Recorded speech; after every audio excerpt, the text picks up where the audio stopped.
Hello, this is Brian Vo with A Cook and a Geek, and I'm being joined by Sean Nittner tonight. And we're going to be talking about a various array of fun and exciting topics, from Big Bad Con to Evil Hat and some other things going on. So, hi, Sean. Hi, Brian. Thanks for having me on the show. It's a pleasure to be here. Thank you for joining us. Yeah, yeah. So, how are you doing? How are things going in the life of Sean? Good, good, good. My life of Sean has gotten a lot more sane since the new year. October was Big Bad Con, which was very busy. Before that was Gen Con, which was very busy. Just after that was my wedding, which was very busy. And then the holidays, and a whole lot of Evil Hat projects were wrapping up at the end of the year. So it was sort of one thing after another. I hope to be even more liberated in about a month when War of Ashes, which is one of the projects that I'm actually working on directly, rather than just project managing, is going to be moving off to layout, and I won't be so involved in it. But yeah, so it's been great. I've a lot of wonderful things just happened, and it's nice to be able to relax a little bit. Just a little bit. Congratulations on your wedding. How was Thank that? you. Was it nuts? It was amazing. It was Karen was amazingly beautiful. She made her own dress, and it was fantastic. And the snow building where we got married was just had the most amazing scenic view. We picked the time to be just before the golden hour as the sun was setting, and during the ceremony, you had this gorgeous view of the bay. And just after the ceremony, we took some beautiful pictures as the sun was setting down behind us.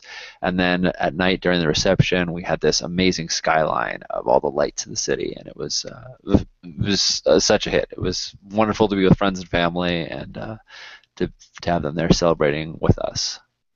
That's so great. I'm so glad that you had a beautiful ceremony and everything just seemed to align great on the day of. It did, it did. Yeah, we had no catastrophic failures. I put most of that I say Karen is the one responsible for most of that happening because she had everything so organized. It was down to the point where when someone arrived to help out, they had a bag with a picture drawn of what they were supposed to do and all the contents of what they needed to set up. So if they were setting up the gift table, it had a whole drawing of exactly what the gift table would look like and the bag with all the contents listed there, and they would just be sent to the gift table to set it up. It was pretty amazing. She was pretty phenomenal in setting it all up, and I hope I supported her. That was my intent. That that's the best hope of all grooms, I think. Just or at least stay out of the way. Yeah. Yeah. All right. So, first possibly big vague question. So when people hear the name Sean Nittner, what do you want them to think? That is a very big, vague question. I've been looking at that and thinking about it, and my first thought was gaming evangelist, but I realized that evangelist is really not the right word because I'm not reaching out to non-gamers, at least not exclusively. Not trying to really bring too many people into the fold, but what I want to do is really make games accessible to other people. I want more people playing more different games and trying out new things. So I think gaming advocate is probably the best word. I still don't know if it completely captures it, but whether it's from writing an actual play report to recap our game and show people examples of play, or whether it's putting on conventions or working people hat, they all sit around the idea that when I sit in a room of people all playing a game and having a good time, that's like the best time of my life. That's when I'm my happiest. I feel like I've reached nirvana. Then is when I'm sitting around and all these people are having a great time playing games together. That's great, and so I want to make that happen as much as I can, whether it's through my personal interactions, just gaming with people, or by producing content, or putting on a con, or doing things online, just whatever I can do to sort of foster that in general. Okay, awesome. Um, that I think is a pretty good answer to my big vague question that I posed to you. Well, thank you. Uh, yeah. So I suppose on that note, time for another congratulations. Congratulations on Big Bad Con 2014. Oh, thanks. It was And our most successful yet, for sure, in so many ways. yeah, if I may wax philosophic or something towards the past a bit, I remember meeting you for the first time at Big Bad Con, I think 2012 it was, Yep. and and I don't remember which person on Google Plus led me to finding about this event, but when I met you in person, I had this impression of you based on, that profile picture. Then the first thing that I was struck by, I have to admit, was how big your biceps were. It's like, wow, this guy's ripped. So, do you have any fitness secrets to share Uh, with the audience? sure, sure. I was actually just talking to a coworker about this today. Almost everything I've learned about fitness has been from bodybuilding.com. I think it's a fantastic resource for getting new exercises, getting meal plans to go with them, finding compatible supplements. Although they will really try to oversell you on supplements because that's how they make money. But yeah, almost with a few exceptions, I think every workout routine I've done has been off of bodybuilding. The I think the two major exceptions to that was when I trained for the Tough Mudder, and they have their own Mudder workout, and the Gorilla workouts, which are workouts I enjoy doing because I can do them with Karen, and so we'll do those together. But lots of protein and low carbs, and work out 4 or 5 days a week. And yeah, that's my experience. I really enjoy working out. It's my time to kind of relax and not try and think about stuff. So it's nice to just be in physical motion without having to solve any problems. Okay, I bet you didn't expect that question to be coming. No, no, I didn't. I was not thinking your first impression would be, where does this guy work out? But thank. Well, charming, nice guy, great smile, and then holy crap, guns. Some anyway, so we'll move off of that topic now. So, looking back on the Big Bad Con website, I saw that you guys actually launched the year before that I had, in 2011. So, what was the culmination of that? What made 2011 the magic year for you guys? The 2011 wasn't a year that I had pinpointed as the date that I would start the con. It was the first time that I could get everything together to make it happen. I think the idea for Big Bad Con started honestly as early as 2004, 2005. That's when we put on the first Good Omens Con. I used to be a member of Good Omens, which is a group of GMs that was really trying to bring more diverse games to conventions, and we saw that a lot of cons in the area, and I think this is not even just in the area, I think this is pretty widespread, had a huge offering of Dungeons and Dragons. This is before Pathfinder, so it was D&D, Hero System, and Cthulhu, and we really wanted to offer other alternatives. And I think when I first learned about Good Omens, which is 2002, at that point, alternatives were things like White Wolf, which seems pretty darn traditional now, thinking about it. But back then, we're like, whoa, you're offering Hunter of the Vigil. That's crazy. Um, and certainly as my tastes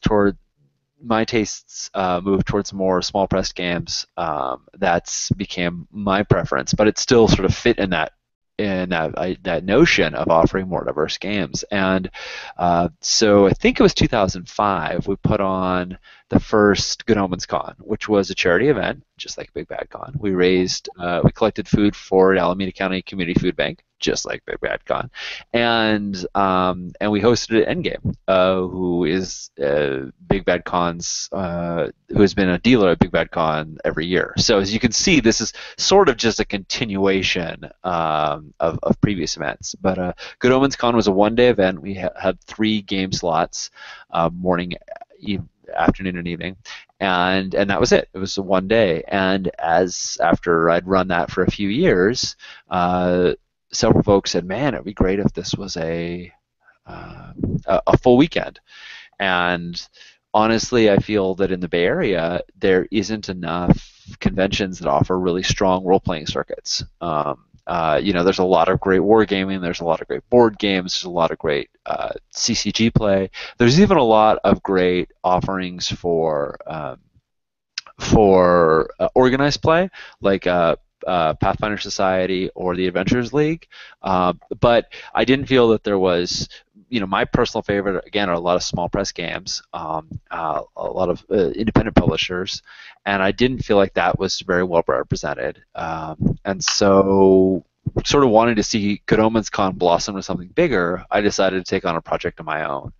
And I'm a control freak, and it's really hard for me to work in a committee, especially when a committee is remote, and so you can't get kind of that instant feedback that you want if you're sitting in a workplace. And so Good Omens is a fantastic group, but it's quite large. I think there's 20 or so GMs in it, and I felt that my ability to plan something bigger really required me to sort of have my own autonomy and not worry, well, if I'm going to make this event, is it going to be everybody's vision?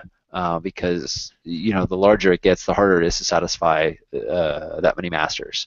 So I went ahead and split it off as my own event, different time of the year. For a little while, Good Omens Con and Big Bad Con were actually running. They were both running, so I was involved in both of those. And then just because Big Bad was taking up far too much of my time, I stepped out of Good Omens to let others carry the torch and really focus myself on Big Bad. So it was, a lot of one-day cons. I think we did 6 of them, maybe 7, before moving on to doing Big Bad Con. And I really think the Bay Area is really can use a con that is solely focused on RPGs. That is really the driving focus, and not just sort of a secondary element. And also that is going to invite GMs that are going to run a lot of small press games.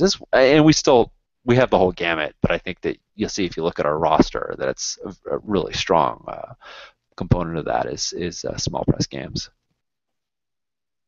Absolutely, yeah, and I'm glad that Big Bad Con is here in the Bay Area, because it's allowed me to play a bunch of games that I've been curious about, or play more of the games that I haven't had enough time to play around with. So, yeah, thanks. That's awesome. It's totally my pleasure. Like I said, that's what makes me happiest. The games that I think we met actually in the Games on Demand room or just outside of it, and that.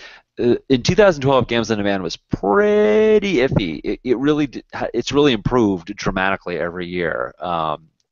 It was more structured than it had been in the first year, but it was still sort of lacking in organization. But when the games did fire off in that room, it was so great, because it was just like somebody walks in, they say I want to play a game, someone else is running something, and then next thing you know, people are sitting down at a table running or playing, and that's fantastic to see. So it makes me, and the fact that is matured and working better, but B has the audience for Games on Demand is continuing to grow.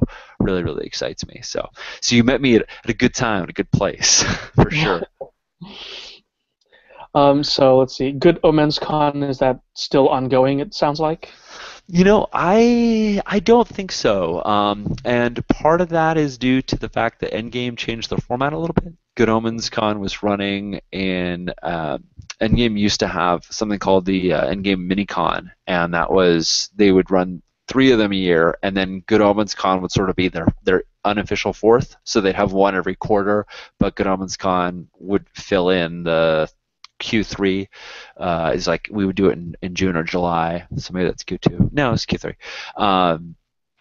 And that had been going for a long time, and then Mike Montesa took over doing the role-playing events at Endgame, and he really wanted to do something that was more regular than just once a quarter, and that was also a little bit less, like he wanted something where if you do it all the time, it becomes, people remember it, and it becomes a a little more casual and a little easier to manage because you're just used to doing it all the time. So he transformed the mini cons into the Square One Game Day, which is a single session. So all the games start at 11 a.m.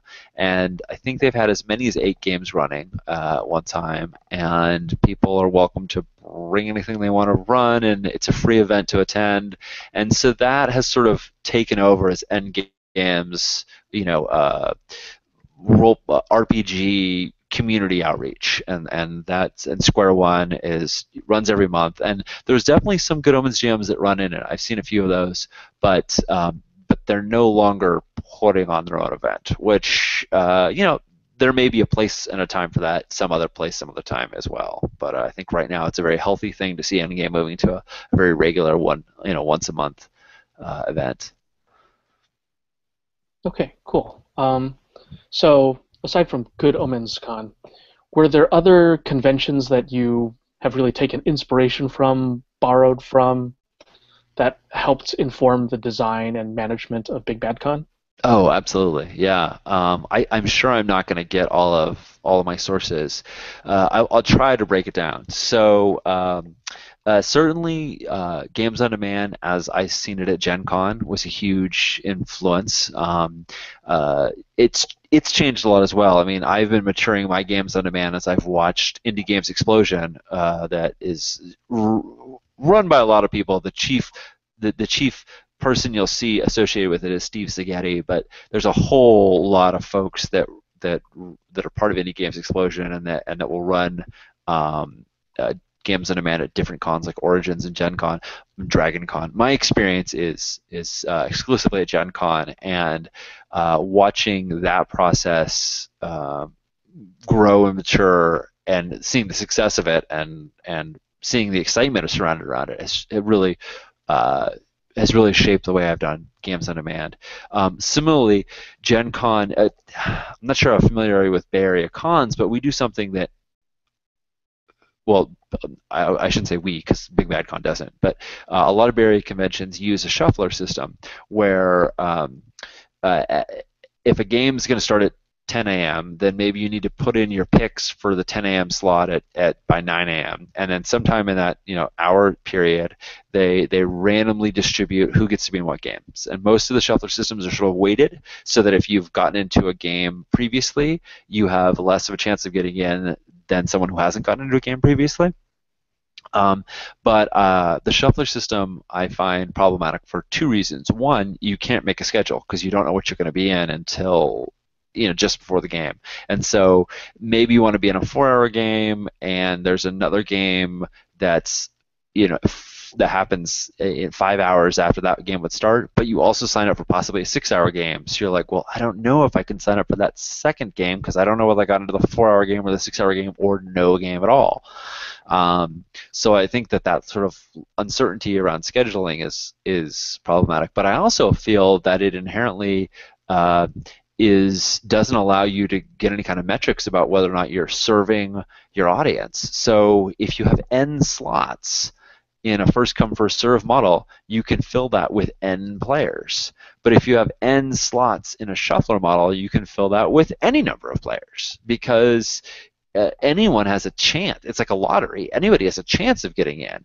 And so both the players are uncertain as to what their odds are because they don't know how many other people have signed up for that game. And also the convention, although they can do metrics after the fact, it's always way too late. By the time you figured out, oh my goodness, everybody wants to play in the Dungeon World game, that's after everyone's signed up. So you can't then reach out to a GM and say, hey, Dungeon World is really popular. Will you run another session? Which is, if you use a first come first serve online sign up system, which is what I do, which I got from Gen Con as well, or at least the concept. There's plenty of conventions to do it. Then I can see that a game filled up instantly and recruit that GM to run another session of it, or recruit another GM to run a similar game, or try and sort of fill in those holes that way. Similarly, I can look and see players that haven't signed up for games and say, hey, I noticed you haven't signed up for any games. Here's some games that are open. And finally, I can look at games that haven't gotten any signups and say, your game hasn't had any signups. Maybe we should look at revising the description of it so that it's a little shorter, more a little clearer, a little punchier. Maybe you should tell me about the game, and I might know some players who might be interested, and I can tell people about it. All of that signing up in advance, although it does create a different problem, which is that everyone rushes to the gates. Everyone's like hitting their refresh button at 12 p.m. exactly on Saturday trying to get into their games. I appreciate that that's its own conundrum, but what a lot of people don't realize is that like right after that moment of everybody signing up and that the initial like flood of the server crashing for an hour, then I have a few weeks to kind of like weed things out. Like it gives me time to go, let's put a few more games in here for the people that wanted those games. Let's get some more Atomic Robo. It gives let's get this GM to run a second session. Let's get the players that didn't get into something. Let me see if I can find them something. It gives me this time to manage everybody and kind of fit all the square pegs into the round holes. Figure out a way before the convention. Whereas at the con, if a GM doesn't show up to run a game, if a player drops out, if there's some kind of confusion and somebody thinks they're running in, they're not. Those are things that are very difficult to deal with right on the spot. And Yeah. so we try to minimize those so that there's as few random factors when we actually get to the con. And there's still any games that are still open, or you can sign up for, and there's still games on demand. So there's still options, but we're not trying to sort all that out. It's like 95% of it is already sorted out in advance. So that was Gen Con. Sorry, this is going to go on forever. I apologize, but I have a lot of sources of inspiration. Japji Khalsa, who runs KublaCon, I think is an exemplary example of customer service. KublaCon is excellent at their staff is incredibly well informed. The hotel is very enthusiastic about the convention. Everybody on their staff is very eager to help, and they are constantly checking in with people. They really make the whole hotel feel like it's part of the event, which it really is because they pretty much take over the whole hotel. But I think his model of customer service and also planning on when to do it, Chopji helped me quite a bit with that. Originally, I was going to do it on Labor Day, which would have been really problematic because there are now 2 Bay Area conventions on Labor Day, so I would be a third, which would just have been disastrous. And he was the one who suggested using Columbus Day, and he just really helped me with a lot of like the initial like how many volunteers do I need? How many staff members do I need? How many people, if I talk to a hotel to try and get space, what should I expect from them? He helped me kind of figure out how to get started in a very confusing arena, and which is dealing with hospitality, which is anything but, in truth. I can't say that I have a great love for hotels after putting on Big Bad Con. It's very challenging they have a lot of masters they're trying to serve, and I'm just one, and I'm certainly not as important as say the Raiders football fans. And then there's a con that came that I went to after I put on Big Bad, so I'd already sort of cemented in some of the things I was going to do with Big Bad, but a con that I went to that I just loved, and it's gone to the top of my list of like must go to every year, is Go Play Northwest up in Seattle. And Go Play has this like layered method of getting people into games, which is you can sign up for games in advance on the forums. You can sign up for games when you get there with any games that have openings and slips, or at the beginning of every session, they have something called a donut, where everybody who's not in a game gets in a big circle, and people walk into the center of the circle and they say, hey, I'm going to run Hot Guys Making Out. It's a game about 2 hot guys that are very attractive making out. It takes 3 to 4 players. It runs in about 2 hours. and then someone else will walk up and say like, hey, I'm going to run Dungeon World. It's old school hack and slash using powered by the Apocalypse engine, and it'll take 5 players. And then once everyone's kind of given their pitch, um, players walk up to the person that's running the game they want to play, and they kind of make sure that everyone has gotten into something. And then if there's not enough GMs, usually one of the organizers will say, okay, I'll run Fiasco. It's a Coen Brothers movie, blah, blah, blah. And we'll create the story together. And so they sort of keep doing that until everybody gets into a game. Now, it's not going to be 100%. Sometimes someone's going to offer a game that no one's interested in. Sometimes a bunch of people are going to want to get into a game that is full. But it's this very elegant way of making sure that everybody's going to, as long as you're a little bit flexible, everyone's going to get into a game, and there's not this crazy pressure of like sign up in advance, which Big Bad Con has, or this anxiety of like I want what I'm getting into, which shuffler systems have. It's very relaxed, very mellow, and it's also, like I said, it's layered, so it's not like they rely on any one system to do all the work, and I think it's very smart. I've never implemented the donut, but the methodology and the mindset that goes into Go Play Northwest has really influenced my approach to games on demand, and influenced my approach to the open gaming area, and just the way I present games in general is trying to remove a little of the feverish anxiety about gotta get in, and realize, don't worry, we'll get you in. We'll have other methods, and have a lot. Oh, still got you. And then I'm gonna shout out to one more, which is PAX. PAX has concerts, and I realized, like, at gaming conventions, we don't have to just have games. Like, we could have whatever event we want. Hell, it's my con. So the first year we had the Imperial Academy Dropouts, which was a couple friends of mine that put together a nerd band, and they played a bunch of nerd rock. We have every year since 2012, we've had the Wolf Chase, which is a 5K on Sunday morning, raises money for Doctors Without Borders. It's often raised more money than the con has, which is a little sad, but con has lots of operating expenses. Wolf Chase doesn't. We have had things like the Improv for Gamers Workshop. We've had the Big Bad GM, which was a GM competition, a throwdown. We've had three table Fiasco games that were running where they were sort of pseudo interactive. We've had LARPs that spread out all over the space. We've had LARPs that were taking place in the gazebo. We've just been able to do a lot of things that I think normal conventions don't do, because it's still small enough that I can, someone comes to me with some crazy idea, I can make it happen.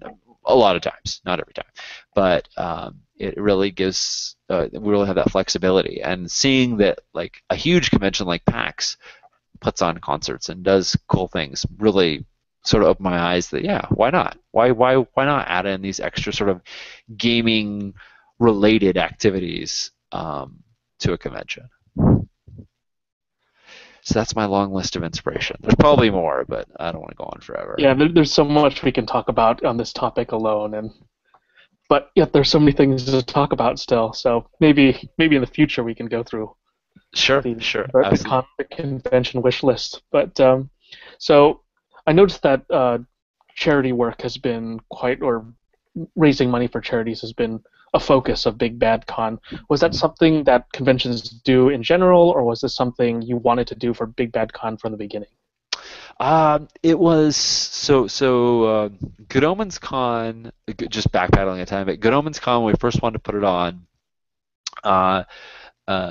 we had the whole plan to make it be free. We weren't going to charge anything for it. And then I think it was Richard Taylor, who was a Good Omens GM and a fantastic individual, Richard Taylor was like, you know what, like, why not make it a charity drive? Like, why not say bring canned food? That's easy. It doesn't cost us anything. And that way we can say that we're doing something for charity. And I thought, yeah, absolutely. That's super simple. And Chad Lynch had a contact at the Community Food Bank, and so he organized it, and we had a barrel, and we filled it up with a bunch of food, and we all felt really good about it. And it certainly there was a cost to the participant, but it felt like a really simple cost. You brought some cans of food that you weren't going to eat, and or maybe you were, but if you felt really good about it, you're like, this is going to a good cause. And when I started thinking about Big Bad Con, I knew I think that charity is very important. I think that contributing to your community, both locally and across the world, is critical. I think that I think I have a very privileged life, and I'm very fortunate in many ways, and so like I feel like that's part of my responsibility is to give, but I realize that if I can aggregate that and have a lot of people give, then that's going to be an even larger contribution to various causes. So the Big Bad Con, I knew I wanted to make there. I of course, like, the food drive was going to be a no-brainer. Of course, we're going to do that. But then I started thinking about the money involved. Endgame never charged us to use the space, so we didn't have to charge people to attend. But I knew with the hotel, I was going to be shelling out a lot of money for that game space, and for the and it is by far of the con. The hotel is 95% of the cost of the con. I mean, printing and advertising and all those things are just incidental, and maybe only 90%. Most of the other costs are really incidental compared to the hotel fees. So I knew I was going to have to charge for the con, but I had no desire to make a profit in it, except for as money to go to improving the con in the next year. And the more I thought about it, I realized, like, well, the simple solution to that is I won't feel guilty about raising money for the con. People won't begrudge the con paying it if we all know that at the end of the day, once the con's costs are covered, the proceeds are going to go to a good cause. And I personally give to Doctors Without Borders anyway, so it was, it's a personal favorite. And Endgame brought in Child's Play as sort of their charity of choice, and so ever since the first year, we've given to we've contributed all three of those charities, and it just seemed like an absolute natural fit. I can't really imagine putting on an event that wasn't a charity drive, because face it, I'm not putting on Big Bad Con to get rich. like that's like, I got a day job. I'm never gonna be making money on on a con, so I'm not too worried about the few bucks I could make instead. Got it. And we're all very glad that you put in so much work for us for this, to put this Well, thank together. you. Okay,